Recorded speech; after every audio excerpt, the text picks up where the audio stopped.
നമ്മളങ്ങനെ തിരുച്ചിറപ്പള്ളി ശ്രീരംഗം രംഗനാഥസ്വാമി ക്ഷേത്രത്തിൽ എത്തിയിരിക്കുകയാണ്.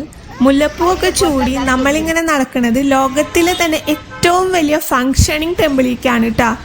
156 ഏക്കറിലായിട്ട് പരന്നു കിടക്കണ ലോകത്തിലെ തന്നെ സജീവായിട്ടുള്ള ഹിന്ദു ക്ഷേത്രമാണിത്.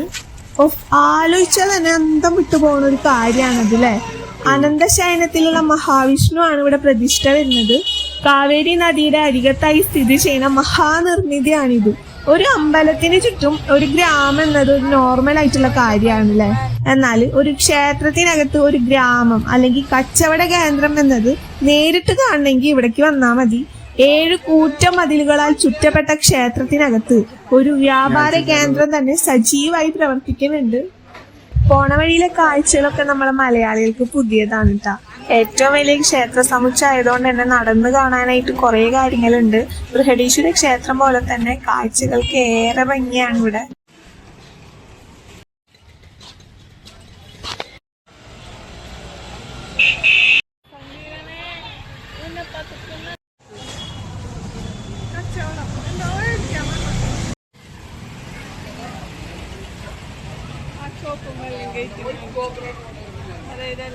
ഞായറാഴ്ച ആയതുകൊണ്ട് തന്നെ അമ്പലത്തിൽ നല്ല തിരക്കുണ്ടായിരുന്നു.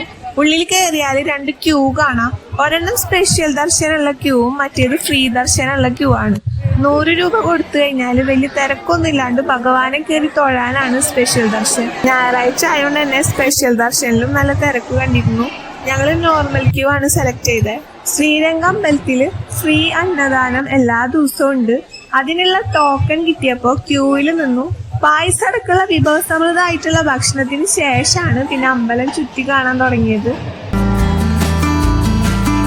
ഒരാൾക്ക് 20 രൂപ കൊടുത്തു കഴിഞ്ഞാൽ മ്യൂസിയം കയറി കാണാനുള്ള സൗകര്യമുണ്ട്. പക്ഷെ 2 മണി ആയതുകൊണ്ട് തന്നെ മ്യൂസിയം ക്ലോസ്ഡ് ആയതുകൊണ്ട് തന്നെ ഞങ്ങൾക്ക് അതിൽ കയറാൻ പറ്റിയില്ല.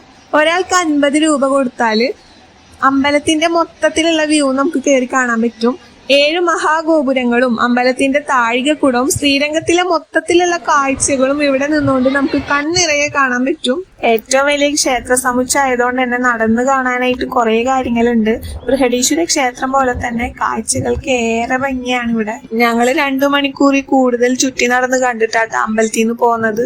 മൊത്തത്തിൽ 21 ഗോപുരങ്ങളുള്ള ക്ഷേത്ര സമുച്ചയത്തിന്റെ ഒരു ഗോപുരം മാത്രം വെള്ള നിറത്തിലാണ് നമുക്ക് കാണാൻ പറ്റുക.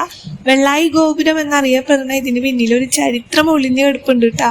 14-ാം നൂറ്റാണ്ടിൽ ഡൽഹി സുൽത്താൻ ശ്രീരംഗം ക്ഷേത്രത്തെ കൊള്ളയടിക്കാൻ വന്നപ്പോ ക്ഷേത്രത്തിലെ നമ്പെരുമാൾ പ്രതിഷ്ഠയെ അവർ കാണാണ്ട് സൂക്ഷിച്ച വെള്ളായി എന്ന ദേവദാസിയുടെ പേരാണ് ഈ ഗോപുരത്തിന് നൽകിയിരിക്കുന്നത്. പ്രതിമ കാണാണ്ടായപ്പോ ക്ഷേത്രത്തിലെ എല്ലാരും സുൽത്താൻ കൊന്നുകളഞ്ഞു.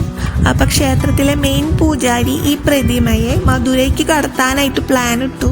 മധുരയ്ക്ക് കടത്താനായിട്ട് ആവോളം സമയം ആവശ്യമായിരുന്നു. അപ്പൊ വെള്ളായി സൈന്യത്തലവന്റെയും കൂട്ടരുടെയും ശ്രദ്ധ മാറ്റാനായിട്ട് അവർക്ക് മുന്നിൽ നൃത്തം ചെയ്യാണ് ചെയ്തത്. നൃത്തം ചെയ്തിട്ട് അവരുടെ ശ്രദ്ധ മാറ്റിയതിന് ശേഷം സൈന്യത്തലവനെ കിഴക്കേ ഗോപുരത്തിലേക്ക് കൂട്ടിക്കൊണ്ടുപോയിട്ട് അവിടെ നിന്ന് തള്ളിയിട്ട് കൊല്ലാണ് ചെയ്തത്.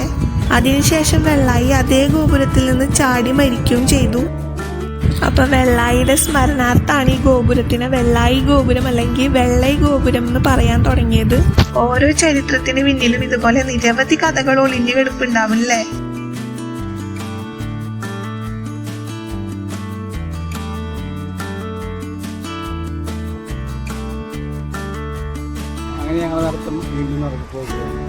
അപ്പൊ അമ്പലമൊക്കെ കണ്ട് നമ്മൾ തിരിച്ച് ബസ് കയറാൻ പോവാനിട്ടാ. ട്രിച്ചിയിലെ ബാക്കി വിശേഷങ്ങൾ അടുത്ത വീഡിയോയിൽ കാണാം. ചാനൽ സബ്സ്ക്രൈബ് ചെയ്യാൻ മറക്കല്ലേ.